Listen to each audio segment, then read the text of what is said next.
Oi, gente, tudo bom? Então, hoje eu tô aqui com meus convidados de estudantes de psicologia.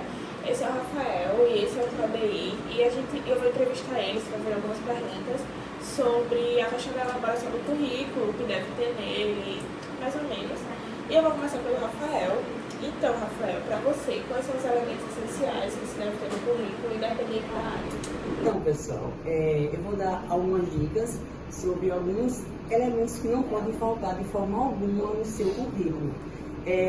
Primeiro são os dados pessoais. Quais são?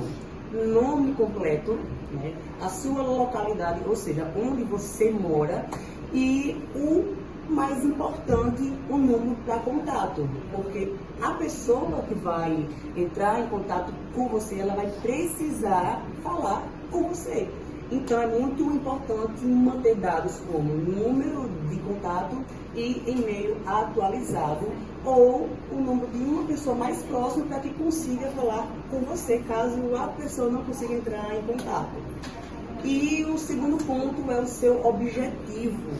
Qual é o seu objetivo dentro da empresa? O que é que você busca? Quais são as suas metas profissionais? Então, já puxando o gancho para isso, eu queria saber como colocar essas experiências profissionais dentro do currículo, sem parecer algo muito repetitivo, algo muito exagerado. Bem, essa é uma pergunta muito boa. Então, assim, eu super recomendo você colocar experiências voltadas à vaga que você está pretendendo preencher. Não colocar coisas repetitivas ou que não agreguem nada no seu currículo. Então, você acha que colocar o objetivo profissional dentro do currículo é algo essencial? Com certeza, sim, e vai fazer toda a diferença no seu processo seletivo.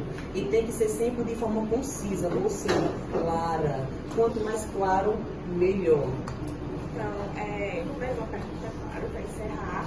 Tipo, os cursos, certificados, especializações, isso provavelmente deve ser algo muito essencial. Com certeza. Então, tipo, como é que você conseguiria agregar isso de forma correta no currículo? Da mesma forma, você deve colocar, no caso, cursos que sejam também voltados para a sua área, né? Não colocar nada que saia dos padrões da vaga desejada. Entendeu? Então, agora a gente vai fazer alguns questionamentos para o nosso outro convidado. Esse é o KDI. E então, assim, vou te perguntar sobre os erros comuns que acontecem dentro dessa questão da elaboração do currículo. E já puxando o gancho, qual você acha e você vê mais ou menos quais são os erros mais comuns que acontecem das pessoas em colocar no currículo? Bom dia, pessoal. Eu acredito que uma falha muito grande é referente à foto. Geralmente as pessoas podem escolher a forma de currículo sem foto, mas também com a imagem. Mas com essa escolha, a gente tem que entender que a empresa que vai entrar, ela quer uma foto profissional. Como eu trabalho numa área já de supermercado há muito tempo, eu vejo que chega muito currículo lá, e lá fala sobre, tipo assim, quando eu pego os currículos imediatos, tem imagens, muita imagem de Instagram, muita imagem de internet, e isso interfere muito na imagem. Por quê? Porque eles querem que a gente selecione uma imagem profissional. Digamos uma imagem 3x4, por exemplo, que geralmente é o que era colocado lá diretamente, né? E assim, isso vai queimar um pouco a sua imagem quando você seleciona a imagem ruim. Aí vem a parte organizacional do currículo. Tem que detalhar não só a questão dos dados pessoais como objetivo, como também as experiências. Dentro disso, as pessoas têm que ter um português bem fluente lá. Ele tem uma inclusão muito boa. Por quê? Porque ele vai avaliar também não só a forma de você chegar para entregar o currículo, como também a forma de você, de digitação, do que está ali incluso. Isso é uma área muito boa que a gente tem que avaliar. Por quê? Porque é um fato muito constante. Erro de digitação, a organização todinha do produto, do currículo em si, toda em falha, desorganizada, isso é um ponto que a gente precisa muito na hora de entrega. Sim. Aí, no caso, você já deu umas dicas de meio como melhorar. Então, também tem muitas pessoas que começaram com uma coisa e estão terminando em outra, já iniciando outro ciclo na vida. Então, assim, como a gente conseguiria explicar essa questão da transição do profissional, como conseguir encaixar isso dentro do currículo sem parecer modelo de vaga? No caso de uma empresa para outra, uma experiência nova, eu acredito que a gente tem que mesclar a parte positiva que tem na inclusão. Exemplo, se eu trabalhei no supermercado, eu tenho que entender que no próximo que eu for trabalhar tem que ser experiência de um ano. Mesmo que eu tenha feito cursos aleatórios, o que é obrigatório ali é o quê? Se eu fiz um curso de comunicação, se eu tenho um curso de informática, se eu tenho um curso mais adentrado naquela área. Por quê? Eu tenho que definir o que eu quero. Não pode ser tão vago. Tá entendendo? Para encerrar, eu vou fazer mais uma pergunta. Você fala. Se você pudesse dar um conselho para um profissional entrando, como ele conseguiria fazer um currículo bem feito, com todos os detalhes, quais as dicas que você daria para isso? E também se você usar alguma ferramenta hoje em dia para montar os seus currículos. Olha, a ferramenta que eu usava, né, digitando sempre foi o Word, sempre manteve meu currículo por lá. Tem variações hoje em dia mais práticas na internet, tem até aplicativos específicos para isso. Mas eu acredito que o currículo objetivo é o que é obrigatório. A gente tem que realmente definir o que a gente quer, a gente tem que organizar ele, a gente tem que colocar todos os dados pessoais, a gente tem que informar que tem os dados pessoais. Isso é uma coisa muito obrigatória. Porque isso mostra a você uma introdução de você, antes de chegar diretamente na entrevista. Muito que isso. Obrigada. Agora eu vou fazer um questionamento para ambos, né? Porque vocês já passaram por essa fase, como vocês trabalham hoje. Então, vocês passaram pela fase do currículo, assim como todo jovem que está entrando no mercado de trabalho agora. Sim. Então, como vocês conseguiriam adaptar esse currículo para algumas vagas de emprego, sem ser tão específica? E, consequentemente, quais são as palavras-chave que vocês colocariam dentro desse currículo para ser chamado, dar uma confiança a mais para quem está ali empregando? O que vocês... Eu acredito assim, que a gente criar um currículo para ambas situações, ambas empresas, a gente tem que ter uma definição que a gente quer. Por exemplo, eu posso querer trabalhar em supermercado, eu posso querer trabalhar no shopping ou algo do tipo, e eu não posso ter um currículo vago. Eu entendo que eu tenho várias experiências, mas eu tenho que definir. Porque se eu estou procurando algo, eu quero ter certeza do algo que eu estou procurando.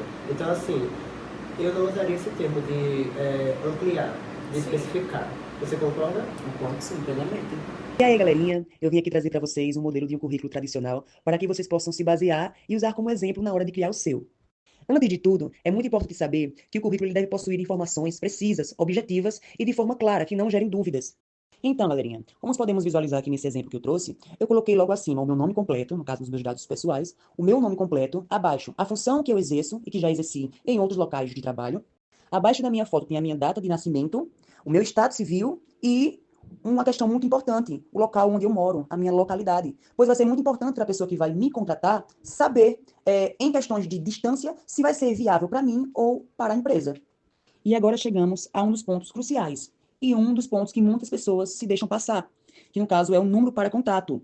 Pois muitas empresas enxergam a dificuldade de contato com o candidato como o primeiro critério de eliminação. Então, galerinha, não esquece de manter o número de contato sempre atualizado. Ou se nem sempre você vai estar disponível, coloca o número de uma pessoa confiável que possa te passar as informações seguintes.